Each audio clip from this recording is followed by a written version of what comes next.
aí pessoal, tudo bom? Começando aí nossa live de terça-feira. Deixa eu ajeitar aqui o local. Bom, para quem assiste as lives ou está assistindo a live, já assistiu gravado alguma vez, notou que o cenário aqui está diferente, igual eu falei na última live. Eu estava numa viagem, então como ainda não consegui retornar, graças a Itapemirim, então por isso que ainda está o cenário assim. Então por isso tá tendo alguma dificuldade de eu fazer as lives, tá? Porque eu tenho que improvisar algumas coisas. Mas vamos lá, vamos fazer nossa live de terça-feira. Talvez a live de quinta eu não faça, justamente por causa dessa questão do cenário, mas aí na semana que vem a gente retoma tudo à normalidade, tá bom? Bom, beleza. Fala aí, José Bernardes, já entrou aí.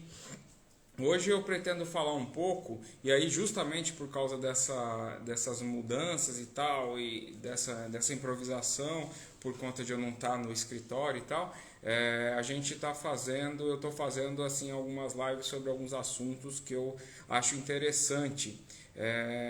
A Maria também entrou, e se vocês quiserem deixar, não se esqueça, querendo deixar aí perguntas, faça isso, deixe perguntas, faça comentário. Mota Júnior também entrou. E aí a gente vai debatendo aí sobre os temas. Também, para quem está assistindo isso gravado e não é inscrito, se inscreva no canal, siga tanto aqui no Instagram quanto lá no YouTube também, o canal Ciências e Negócios, tem muito assunto interessante. Bom, vamos falar um pouquinho. Hoje eu fiz uma postagem sobre a questão da falência da Itapemirim, que o Ministério Público entrou com um pedido, né, solicitando um mandato judicial. E aí, feliz ano novo, cara, tudo bom? Então, o Ministério Público entrou aí com um mandato pedindo uma autorização judicial para decretar falência na Itapemirim, né?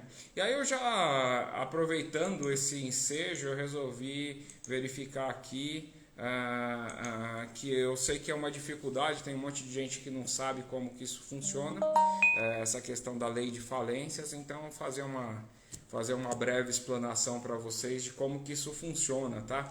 Por que você tem que entrar com um pedido judicial?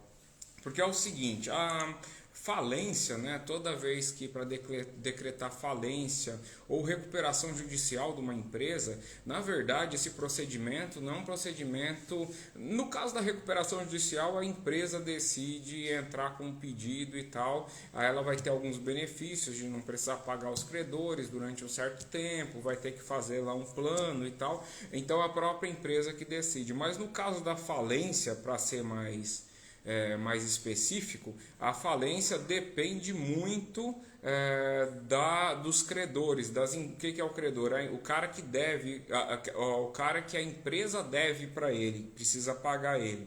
Então o que acontece? Existem duas leis basicamente que regem essa questão das falências: a lei 11.101 e a lei 14.112. São as duas leis aí que acabam regendo. Eu não vou ler o texto legal aqui, eu já até dei aula disso, mas eu não vou ler. Ele foi criado, não foi para proteger o empresário, foi para proteger a empresa e proteger os credores da empresa, as pessoas que têm algum interesse na empresa. Por quê? Porque é o seguinte, quando a empresa passa a dever um montante em que ela não consegue mais arcar com as suas dívidas e o mercado analisa que essa empresa está com algum problema e não vai conseguir pagar, vide a Itapemirim, né, que aconteceu tudo isso. Inclusive eu fui um dos afetados, comprei passagens da Itapemirim e ainda estou aí correndo para ver se eu recebo alguma coisa de volta. Mas o que acontece? Quando isso acontece, os credores podem se unir e entrar com um pedido para um juiz decretar falência da empresa. E aí o que acontece quando quando a falência ela é decretada? Então o juiz entra e fala o seguinte, ó, a empresa está declarada falida. Então precisa desse processo, precisa provocar o judiciário, com base na lei, o judiciário decide se vai acatar o pedido de falência ou não. Uma vez acatando, por que existe o processo de falência? Porque uma vez que a empresa foi declarada falida, o controlador da empresa, o CEO da empresa, ele é afastado da empresa, ele não tem mais poder nenhum sobre de decidir o que fazer com o patrimônio da empresa. Por que existe essa lei? Justamente por causa disso, porque protege o patrimônio da empresa para que a empresa arque com as suas dívidas e com as suas obrigações. E aí, dentro da própria lei, então uma vez que declarou falida, o cara é afastado da empresa. E aí, o que acontece? Aí a lei vai fazer o seguinte, vai se criar um processo todo em que vai se leiloar, por exemplo, os bens da empresa, se a empresa tinha um carro, se a empresa tinha, sei lá, um terreno, se a empresa tinha maquinário, tudo isso vai entrar em venda, né, em leilão. E aí, depois que você arrecadar todo esse dinheiro, pegar as contas da empresa que tinha no banco, pegar tudo que ela tinha de título e tal, você reunir esse dinheiro ele é distribuído para os credores em uma sequência. A primeira delas é para pagar direitos trabalhistas, entendeu? Então, o direito trabalhista é o primeiro. Então, pagar os funcionários da empresa, os empregados da empresa. Aí depois ele segue numa sequência. Então, vamos supor, aí depois disso você vai pagar os credores da empresa, as empresas, os credores, pessoa física, pessoa jurídica. Então, tem esse sequenciamento que é feito. Então, quer dizer, aí vai ter os clientes também que foram lesados por algum motivo e tal. Então, é para isso que serve essa questão da lei de falência. A lei de falência ela foi criada para que o ente jurídico, a pessoa jurídica, a empresa, seja protegida do seu controlador e aí possa-se, com o dinheiro aí, com o dinheiro gerado, com o patrimônio ainda restante da empresa, ele pega e consegue aí pelo menos pagar uma boa parte aí dos credores. Boa tarde, Iago, tudo bom, cara? Então, quer dizer, é um negócio interessante, é uma lei interessante, só que, como ninguém é muito besta, né? Aconteceu, eu até postei isso daí no canal uns dias atrás, o próprio dono aí da Itapemirim tentando mandar para fora uns aviões, mandar para fora patrimônio, né, da empresa e tal, justamente porque ele sabia disso, né? Ele sabia que se fosse declarado falência ele perdia o controle da empresa. Os aviões eles não conseguiram, parece que o juiz barrou isso daí. Mas parece que um dinheiro, há algum tempo atrás, antes de acontecer tudo isso, foi mandado também para empresas fora, né? Então aí tem todo esse imbróglio. Então a lei de falências, ela serve exatamente por causa disso. Se você ficar com dúvida, você pode clicar lá, você digita, ou você pode digitar aqui no Google, lei de falência, ou você pode digitar o número da lei que eu falei aqui, ó, lei 11.101, é uma lei grande, bastante grande, por causa que ela é uma lei que trata de diversos assuntos, né? Então, a recuperação judicial, recuperação extrajudicial, falência do empresário e da sociedade empresária, e doravante simplesmente referido como os devedores, né? Os devedores. Então, quer dizer, a primeira coisa, essa lei se aplica basicamente a todas as empresas, né? Então é bastante interessante. Tem a outra lei também, que é a 14.112, né? Que também algumas alterações que foram feitas na primeira lei que eu falei, que é sobre decretar falência e o deferimento do processo de recuperação judicial. Então tem a questão da recuperação judicial. Só para se alguém aí tem dúvida, recuperação judicial é o seguinte: é uma empresa que não está tão ruim que vai ser decretado falência, mas a empresa já perdeu a capacidade de pagamento dos seus credores, né, das pessoas a quem ela deve. Aí, como o juiz visa, isso está dentro da lei, tá dentro do texto da lei, que eu não vou ler aqui, obviamente, mas assim, o juiz, a decisão dele visa proteger a sociedade e proteger a empresa também, é um dos objetivos, porque a empresa acaba sendo um bem social, né?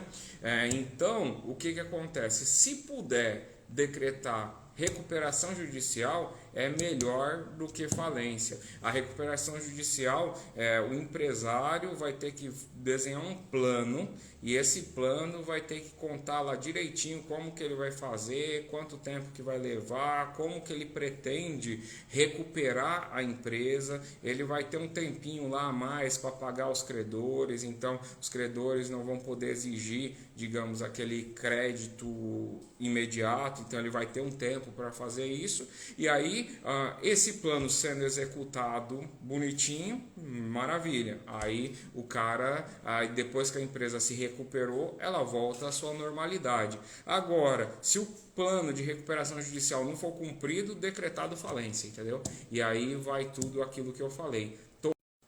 Voltou aqui, caiu aqui o negócio, mas voltou. Então, fora do Brasil, você pode criar uma empresa, essa empresa ser componente de uma sociedade anônima.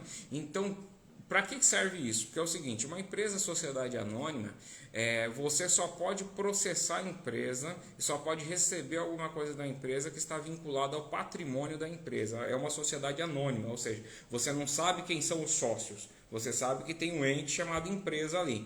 Então, se ela acontecer qualquer coisa, você vai lá e processa ela. Só que não respinga no dono. Entendeu? Quando a empresa é sociedade anônima, os donos e os acionistas da empresa, acionistas não, mas assim, os donos da empresa, as pessoas que detêm parte dessa empresa, no sentido parte administrativa dessa empresa, eles não recebem eles não são penalizados no seu CPF por conta da empresa. Agora, é uma empresa limitada, é uma empresa que não é sociedade anônima, e isso é um bom para quem pretende empreender. É bom saber disso, que se a empresa fale, você é penalizado no seu CPF. Então, o juiz pode ir bloquear os seus bens pessoais, entendeu? Para poder, no montante equivalente à sua participação na empresa, vamos supor, você tem 50% da empresa, então você vai arcar com 50% da dívida da empresa. Então ele pode bloquear os seus bens no montante desse valor dessa dívida, entendeu? Então é assim que funciona o negócio. Então, falência, sociedades anônimas, eu acabei indo além, e ainda recuperação judicial. Eu queria só passar esse panorama, como é um negócio muito atual que está acontecendo por agora, né? Eu queria só dar esse panorama aí para vocês de como que isso funciona. Se vocês tiveram alguma dúvida, obviamente que eu não fui detalhado, porque isso daqui na verdade são algumas aulas, né, para a gente poder entender, porque tem que ir artigo por artigo, entender isso daí, mas você entender esse básico, você já sabe como que funciona uma falência de uma empresa. Beleza? Então, se vocês ficaram com alguma dúvida, alguma coisa, deixa aí, deixa comentário. Depois eu disponibilizo o vídeo gravado também. Se você que está assistindo aí for o vídeo gravado, também pode deixar comentário que eu posso responder em uma outra live, tá bom? E também surgiram assuntos, tá? Eu tenho alguns assuntos aqui que eu acho legal de falar. Esse não estava nem na sequência, mas aí como hoje já postei sobre isso, eu resolvi já falar. Mas deixem aí, postem sugestões de coisas que vocês querem falar ligado ao assunto do canal, ciências e negócios, entendeu? Falando de ciências aplicado ao mundo de negócios, que tem muita coisa interessante, e economia e negócios de maneira geral, beleza? Obrigado aí para vocês que estavam aí, que vocês que assistiram, que entraram. Deixe like, deixe joinha, curta, siga o canal, divulgue o canal também. Se você tiver algum amigo, manda, sugira o canal, que aí com certeza o objetivo desse canal é ajudar as pessoas, entendeu? Então, é ajudar a desenvolver essa mentalidade de negócios das pessoas, mas uma mentalidade com base, né? Porque muitas das vezes é o que falta. Eu vejo na internet assim muito oba-oba, né? O pessoal dizendo, vamos empreender e faz isso, faz aquilo, é muito oba-oba, só que o pessoal não fala os pormenores que acaba levando grande parte das empresas à falência, né? E é esse o objetivo, é fazer um negócio com base, entendeu? Beleza? Muito obrigado aí, até a nossa próxima live, próximo vídeo e tchau, tchau.